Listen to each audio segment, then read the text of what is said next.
It is strange how words can often leave a bitter taste in the mouth when it finally comes time to say them out loud.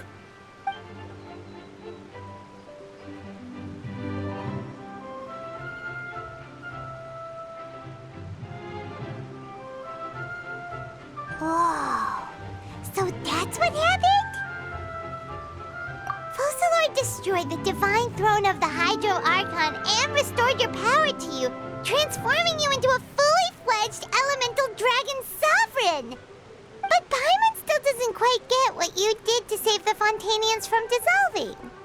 For me, the authority of the ancient dragons refers to absolute control over the hydro element.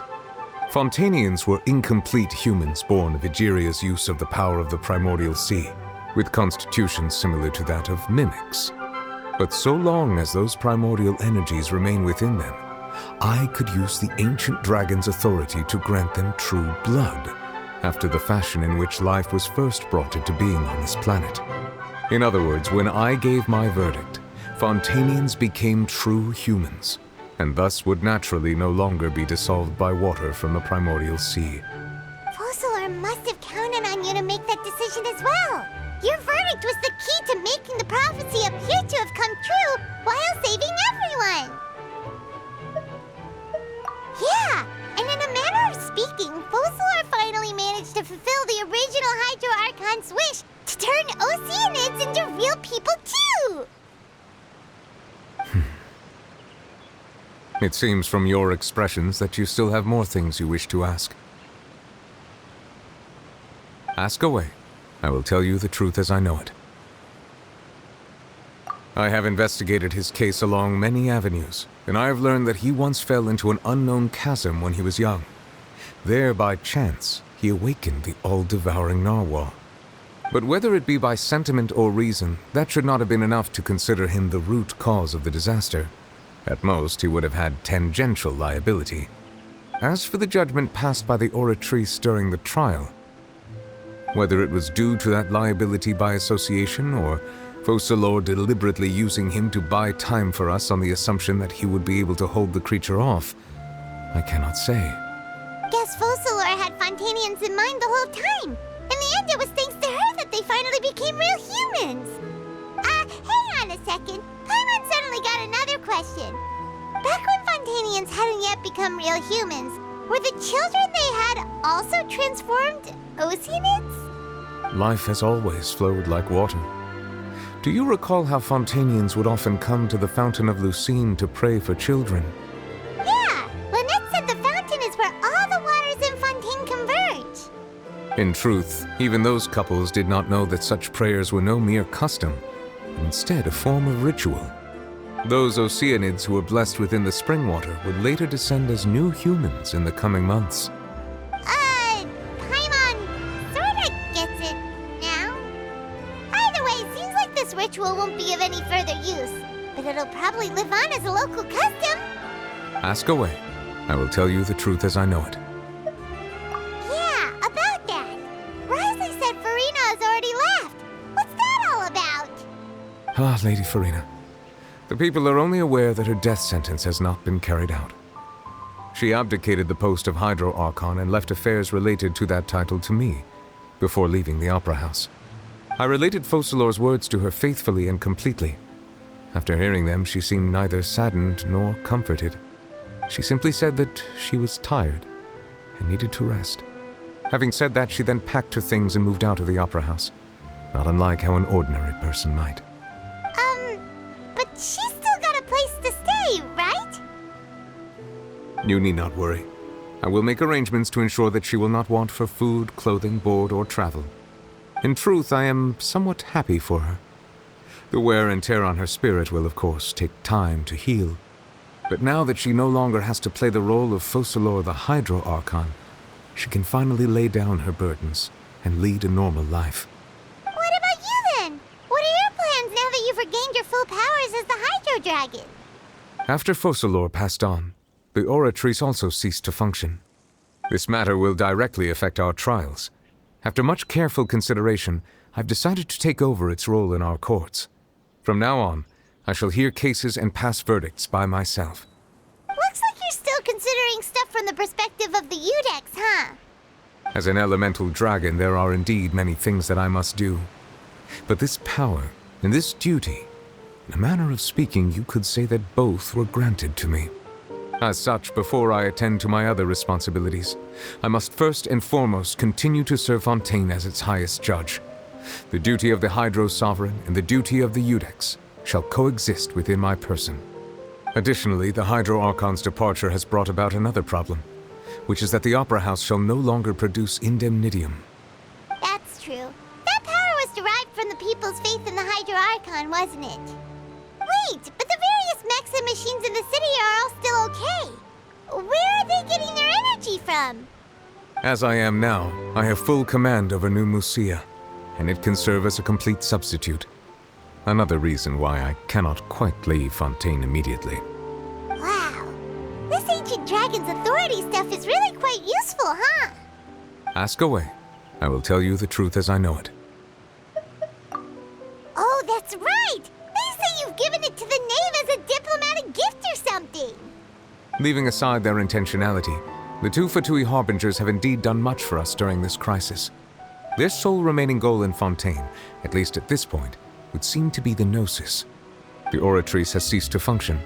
The Hydro Archon's divine throne is now no more, and I do not need the Gnosis's power. As such, it has lost all meaning for Fontaine. If the Fatui have impure designs, then we might as well accede to their request now, and avoid unnecessary conflict. What complicated considerations! Paimon thought you were just giving it to them out of gratitude to the knave and as an apology to Child. Ask away. I will tell you the truth as I know it. You will soon be heading to Natlan, I presume? I'm afraid that I have little talent as a travel guide, so all I can do is tell you what I know about that land. As far as I'm aware, Natlan can be said to be a nation of dragons. A nation of dragons? You mean like you? No, I suspect that I would not find myself welcome there. Unlike ancient dragons such as myself, the dragons of Natlan have undergone long years of development and evolution. Large numbers of them have entered a form of coexistence with humanity. Natlan is also the nation of war. War ravages those lands like an undying flame. There is one other piece of information I got incidentally from my negotiations with the knave that I believe may be useful to you. The harbinger known as the Captain has thrown his hat into the endless ring of war. The Captain. Sounds like a real tough customer. Seriously, everywhere you look, there's a Fatui Harbinger doing their thing. I suggest that you fully prepare yourself before going to Natlan. In the meantime, Fontaine's doors will always be open to you. Ask away. I will tell you the truth as I know it. Hang on a sec. Paimon's still got a question about the Gnosis. When we spoke to Linny earlier, he mentioned that your attitude towards giving away the Gnosis had clearly changed. We guessed that there might be some reason for it that only you were aware of. No wonder the House of the Hearth is the Fatui's intelligence division. They are certainly sharp. So regarding this specific issue, I was just getting ready to share something with you. What is it? In truth, I exchanged some further words with that lady named Skirk after sending you two back to the surface. It went something like this.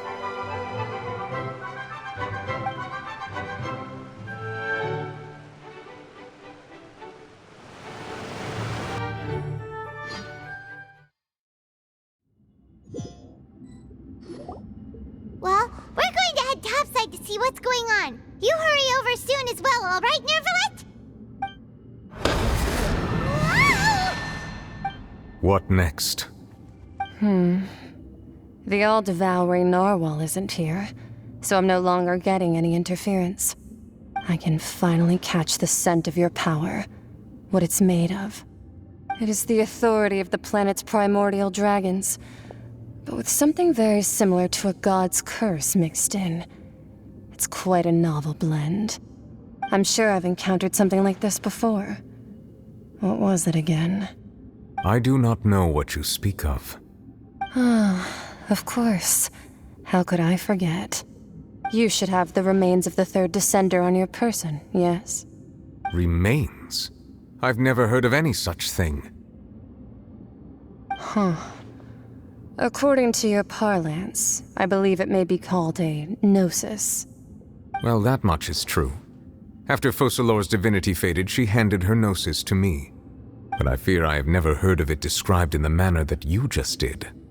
I've been training with my master, the Foul, ever since I was young, and I have never returned to the surface since. So most of the information I possess, I got from him.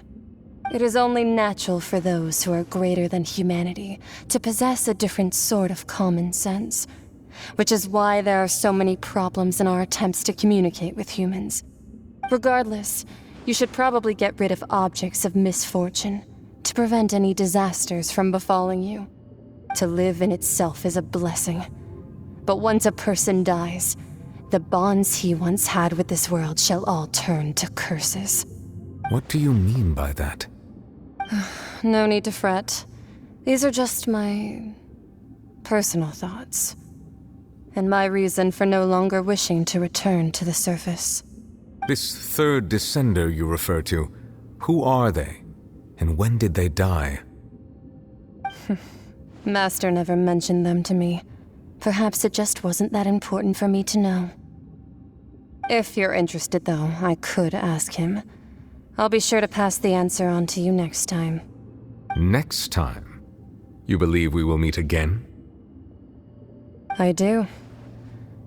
Wait. I have a disciple of my own, don't I? He can be the messenger then.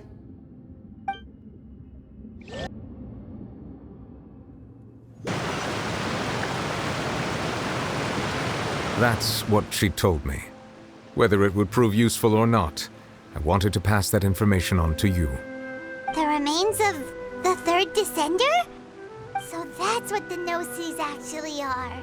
Paimon just thought they looked like chess pieces. How could they be a person's remains? All the same, assuming that there was no misunderstanding or special metaphor at play, that is what she meant to say. And she said that it would bring misfortune and that you should check it, which is why you gave it to the Fatui. If she speaks the truth, then I would simply be putting Fontaine at unnecessary risk by keeping it here.